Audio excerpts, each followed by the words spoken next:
खुलुमबाय नोंथांमोनखौ बिएम सोदोब चेनेलाव फिन खेबसेबाव बरायहरनाय थाबाय रायजो राजाफोर। थांनाय 15 सेप्तेम्बरनिफ्राय नैबे नुनाय सावगारि हिन्जावा गोमाना दङ।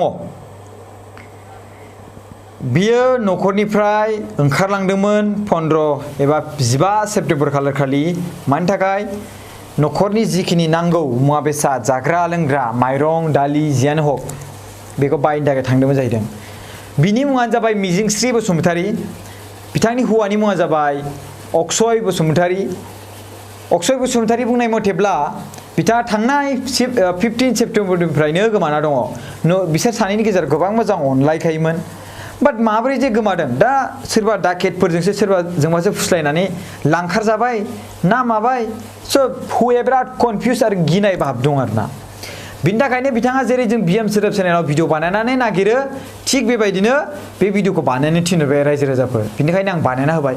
अननानै नोंथांमोना बे भिडिअखौ शेयार खालामनानै जाहाथे बे हिन्जावखौ थाबैनो मोनथों।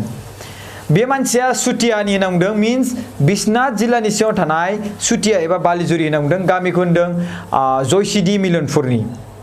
मिथिबायना रायजो राजाफोर, मिजिंस्रि बसुमतारी होनना बुङो माबानि सुबुंनि मुङा, जाय गोमानाय सुबुंनि मुं।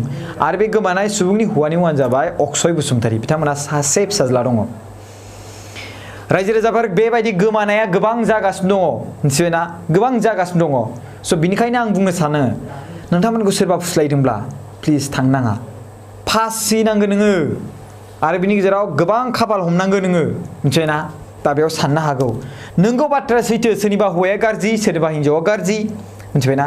जुदि नोंनि हौवाया मोजांब्ला बेबायदि माब्लाबाबो दामाव, आरो लोगोसे गाज्रिब्लाबो माब्लाबाबो दामाव। मानो होनोब्ला नोंथांमोना बेखौ मिलायनानै खामानिखौ मावनो हायो। मानसिनि जिउ, मानसिसो, नोंबो मानसि आंबो मानसि, बुजिलायखायो, मिथिबायना। मिलायलायनांगौ, रायज्लायनांगौ। आरो अभारद्राय देखायदोंब्लाथाय बास बेखौथ' आं मा बुंबावनो, आंबो जेबो बुंनो हाला बेखौ। खिन्थु बिथांनि हौवाया जे नागिरनो हरफिनदों मिन्स सोर गाज्रि जाथावना। गोमादोंब्ला सोरजोंबा थांदोंब्लाथ' बे गाज्रिखा।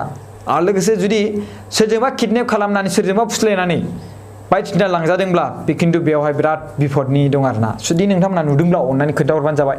गोबां सुबुंफोर दङ दायो फुस्लायना लांग्रा, गोबां सुबुंफोर दङ। बे फुस्लायना लांग्राफोरनिफ्राय जानगाराव था। गोबां सुबुंफोर दङ रायजो राजाफोर। जों ओरैनो बखि गाराखै बेवहाय, नोंगौखौसो बुंदों। गोबां सुबुंफोरा बेबायदिनो फुस्लायनानै लाङो नोंखौ बर' बिराद पियर, बिराद गोदै गोदै रायज्लायो, मिथिबायना। आरो जायफोर बेवहाय बुंगोन ना कमेन्ट हेंथा, बिसोरनो लांग्रा, आं बुंखौसो बुंबावगोन दा, मिथिबायना। ओरैबायदि आरोना, मालायनि हिन्जावजों गेलेनो नाङालै, मिथिबायना। आरो मालायनि हौवाजोंबो गेलेनो नाङा। आं नोंथांमोनखौ खुलुमो, रिकुवेस्ट खालामो, मिथिबायना। अके, नोंथांमोननि गेजेराव माबा मोनसे जादोंब्ला बुंनानै हो। नोंथांनि हौवानो, नोंनो बे हौवाखौ नांलाबा बुंनानै हो। आंनो बे हौवाखौ नांला, आं बेखौ फाथायलायफिनसै। मानो इसेबां गोसोआव कनफिउस लाहैयो, मानो इसेबां गोसोआव दुखु लाहैयो। आंनि हिन्जावाबा बहा दं, मा जाहैदों, मानो बेफोरबायदि टेनसन होयो। बुंनो डाइरेक्टलि बुंनानै थां। होमबाना नोंनि हौवाया नागिरनायबो नङा। नोंनि हौवाया बेबायदि हालाय हाफाय जानानै भिडिअ बानायहरनोबो नागिरनाय नङा। मानो होनबा नोंनि सोमोन्दै मिथिखाबाय। दा बेथ' मिथिया मा जादों मा जाथाय जादों। स' बेनिखायनो नोंनि सोमोन्दै भिडिअ बानायनो हरबाय आरोना। स' बेनिखायनो रायजो राजाफ्रा अननानै बे मानसिखौ नुदोंब्ला खोन्थाहरबानो जाबाय।